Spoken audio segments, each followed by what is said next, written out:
Coming up on American Black Journal, the Alvin Ailey American Dance Theater is coming to Detroit, and we're going to talk with the choreographer behind one of the group's most enduring classic performances. Plus, we'll hear from two Detroit women DJs about the city's popular techno music scene. Stay where you are. American Black Journal starts right now. From Delta faucets to Behr paint, Masco Corporation is proud to deliver products that enhance the way consumers all over the world experience and enjoy their living spaces. Masco, serving Michigan communities since 1929. Support also provided by the Cynthia and Elsa Ford Fund for Journalism at Detroit PBS. DTE Foundation is a proud sponsor of Detroit PBS. Among the state's largest foundations committed to Michigan-focused giving, we support organizations that are doing exceptional work in our state. Learn more at dtefoundation.com. Also brought to you by Nissan Foundation and viewers like you. Thank you.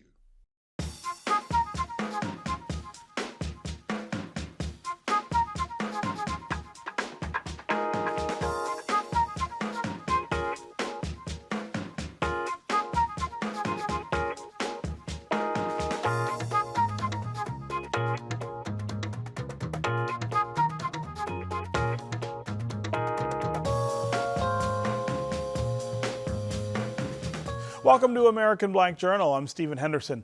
The Alvin Ailey American Dance Theater is making a stop here in Detroit March 14th through 16th as part of its U.S. tour. The performances at the Detroit Opera House will celebrate the life and legacy of the company's late artistic director, Emerita Judith Jamison. It's also the 25th anniversary of the group's classic production called Grace, which depicts individuals on a journey to the promised land. Here are portions of a performance of Grace, followed by my conversation with the choreographer, Ronald K. Brown. Please look down and see my people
I go beat you, I go nearly kill you.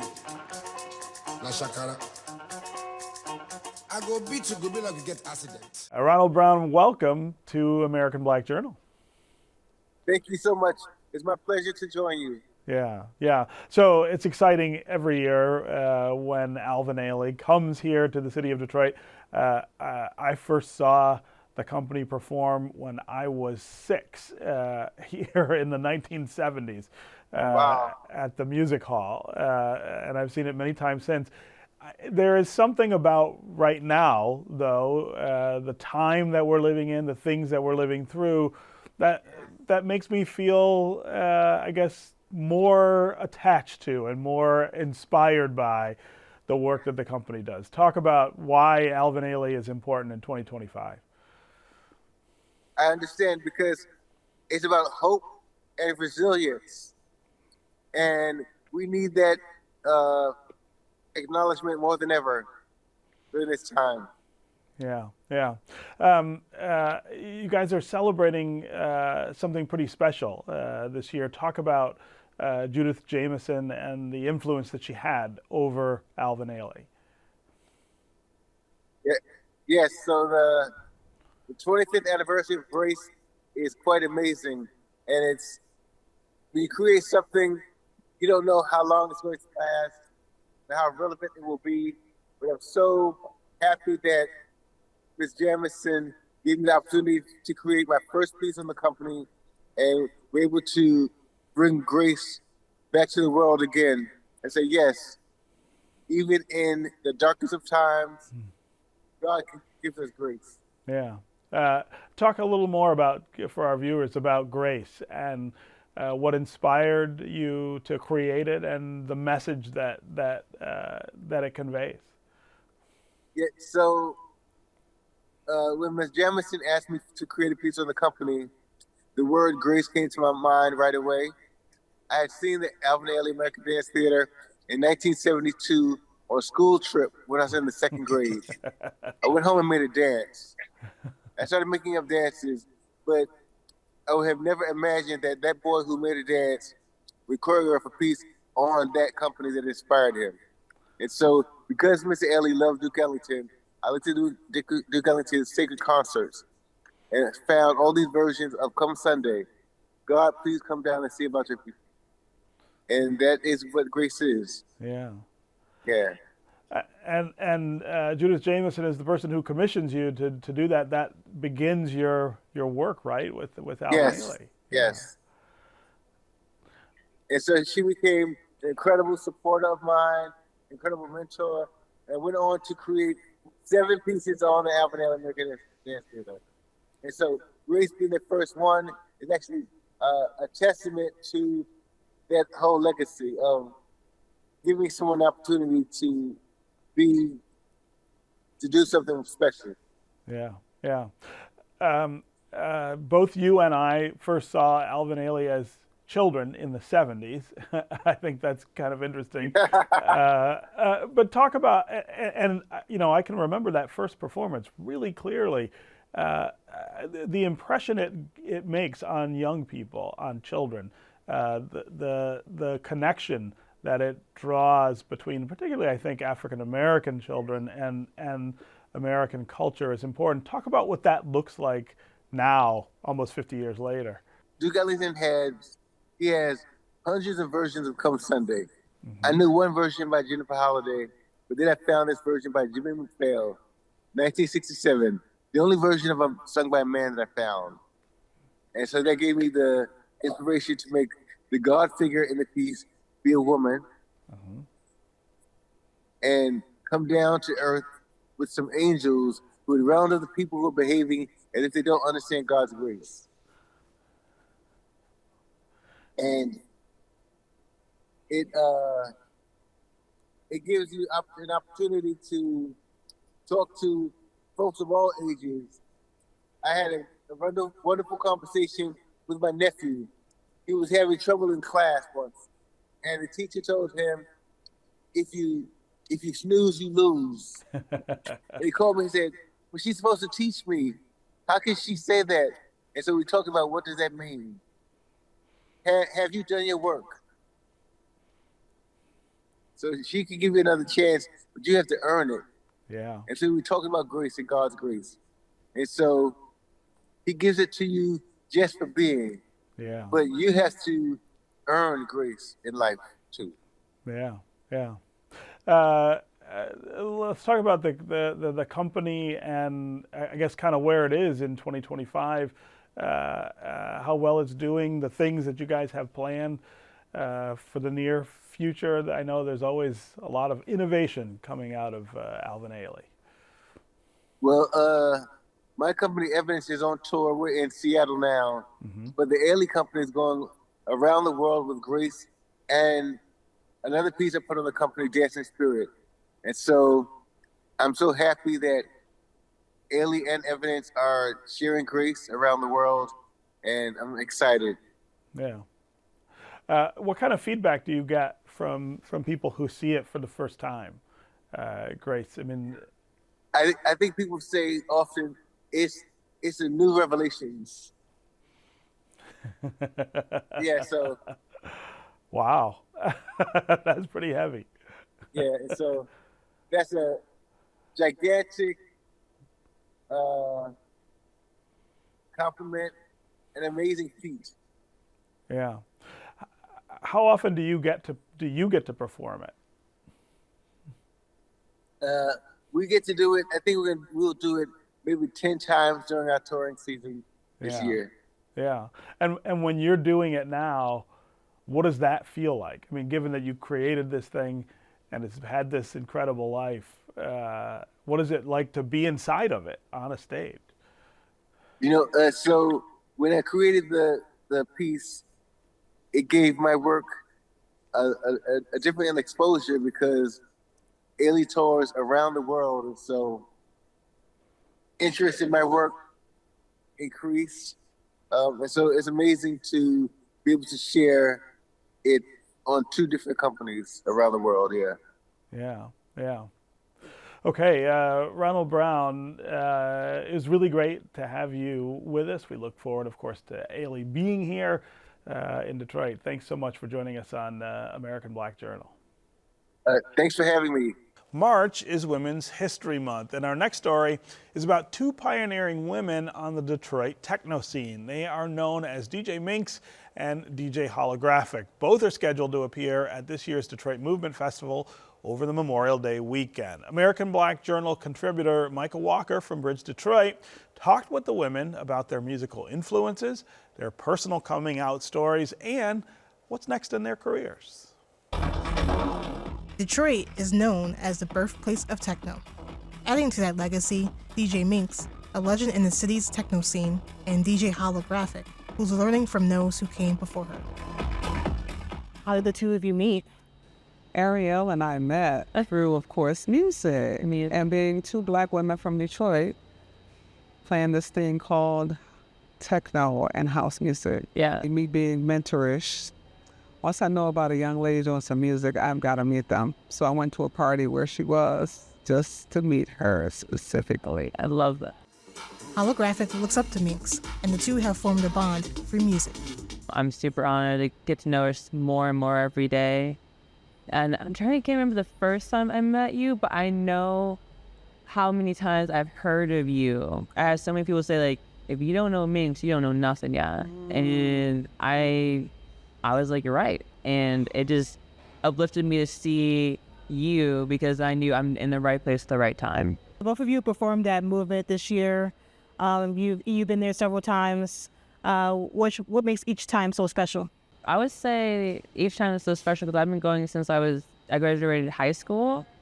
And I've been going every summer, every year. At Hart Plaza and being the heart of the city of Detroit, to hear music that African Americans made, house music, techno, it's gratifying. Or this past year, oh my God, it was like the best one. I got to play a really fun, phenomenal set. Then I got to see some of my favorite artists like Terrence Parker. And I got re-inspired and getting to dance and express myself and seeing my other family. Because that's what it is. Movement is like another family. Absolutely. Movement is like a family reunion every year. And a lot of people around the world actually know that. Minx has been a fixture at the Movement Festival for more than 20 years. I have a stage every year, so I do a House Your Life stage. And we bring in artists that a lot of them haven't played Movement or been there before. But the elevating of these not only artists, period, but LGBTQ community that come in and they play and they dance with us. It's like building another family on top of the one we already have. What were some of the music that you grew up listening to? I would Motown, Michael Jackson, Diana Ross, honey. Diana Ross. Yes, the Jacksons, Marvin Gaye, Aretha Franklin. Yeah. A lot of Michael Jackson for me. At 18, I started listening to Prince, and then the radio. It's the radio that really raised me for music here in Detroit. Electrifying Mojo. How has that shaped the music you're making today? First of all, with us talking about the Electrifying Mojo, he was on WGPR, and he introduced me to a lot of the music that I still play today because this music is timeless as well. He played a lot of Prince. He played a lot of tracks that no one else played on different stations, like the B-52s and Visage, Frequency 7 stuff. He played a lot of new wave. And this is stuff you hear right now that's being produced by house music DJs using the same samples and we can still play that music today. How did clubs like the Music Institute help you realize that you want to be a DJ? Going to the Music Institute and seeing those people dance like they cared about nothing in the world, and them, it just being such a togetherness at this place, that was a feeling that I wanted to deliver. I saw the DJ at the Music Institute and he would be getting down. I was like, I think I can be a DJ. But realistically, it was my mentor that pushed me to say, well, if you want to be a DJ, be a DJ. The first thing I thought was, nope, I'm a woman. I can't do that. So then I started hearing about the women that were DJing.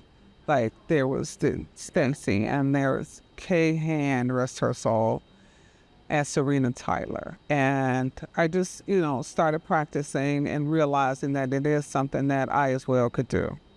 I worked at a nightclub called Necto when I was 20, and I used to be in the Nectarine Ballroom with Jeff Mills was the wizard like long ago, he had a residency there, and I would hear the DJs perform there every night and hear how he would get people to come to the dance floor, but also let them go to chat and mingle with other people. So I can see like there was an art to it, and I just want to be a part of that. DJ Minx and DJ Holographic share their coming out journeys as queer artists as well. In 2021, Minx came out publicly on Instagram, saying in a post, "So here I am, Minx, DJ, producer, mama, partner, lesbian, friend." I've got friends that thought it was a bad idea for me to come out. I've had a husband, I have daughters, and I look like the, homebody that people wanted to see out there DJing. But just constantly hearing that it wasn't a good idea to let people know that, I live the way I live. So I had to get over that finally and just let it go. When I actually did come out, the phone calls that I got, like at that moment, like the post went up, I sat, and my managers were all like, we're going to be up. But people that read the post were calling me, holy smokes, I cannot believe it. I love you so much. Thank you for doing this. One person said, you just helped me. I just came out, or you let it be known that it can be done. And like an entire world opened up. Even with my family, like I came out in a weird way of being bi, and people are also even the community in our community are not the nicest to bis, but it was still that moment of when I told my family this. This is where it got kind of weird because I expressed it to my mother. It was a whole nother topic that we were having, and then it came up slightly to this topic of being, okay, this is when I'm going to be vulnerable with you. We're talking about something else where I'm going to be vulnerable with you and honest here about me liking this girl at school. But I don't know if she fully understood or like was willing to make the next move, because I don't know, it was a book on the conversation, but she was listening. And then of course she told her mom, which is my grandmother, and my grandmother just said, which is really made me very happy, that she said, like, as long as you meet someone that respects you, And that was really nice because that means I got like reinforcement there. I played a majority only queer places in my first 5 years of DJing. So there was not a conversation of like coming out. I'm like, I'm here. Like I'm here. Yeah. I'm here and I'm queer, but there was always naturally there. What's next for the two of you? Any future collaborations? Yeah, we've got something brewing. Very, very Detroit. I am currently planning my 2025 movement stage. I have a few remixes coming out soon. I don't even want to think about 5 minutes ahead. But in truth, it's going to be music. It's going to be art. And it's going to be Detroit. Always. My biggest thing right now is the Zodiac thing. Is a big project for mine. And just like really just working on my music, honestly. Like I love gigging and working on music. So I have a lot of stuff. The funny part is like I'm an ambitious person, so I don't think I'm doing a lot. Probably doing a whole lot. I'm doing too much. Yeah. I'm doing the most. Exactly. Right, and that's what it is, doing the most. That's all for our show this week. You can find out more about our guests at AmericanBlackJournal.org, and you can connect with us anytime on social media. Take care, and we'll see you next time.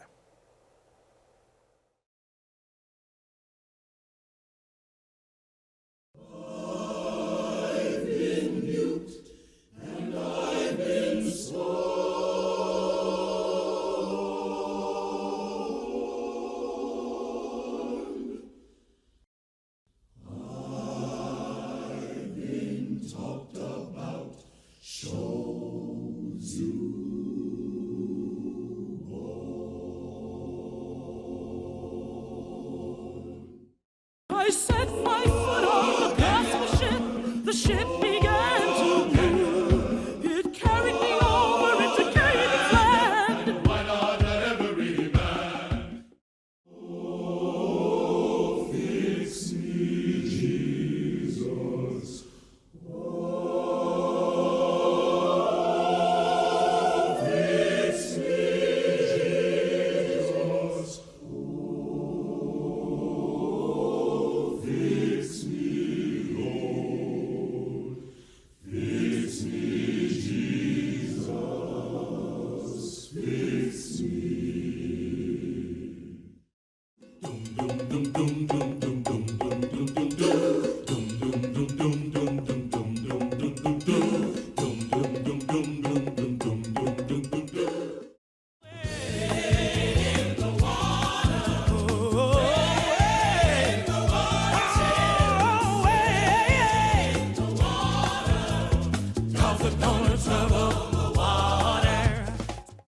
I would not be a gambler. I'll tell you the reason why. 'Cause if my Lord should call on me, Lord, I wouldn't be ready to die.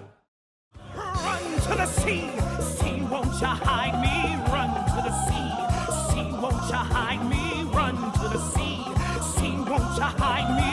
All of that day. Lord, won't you hide me?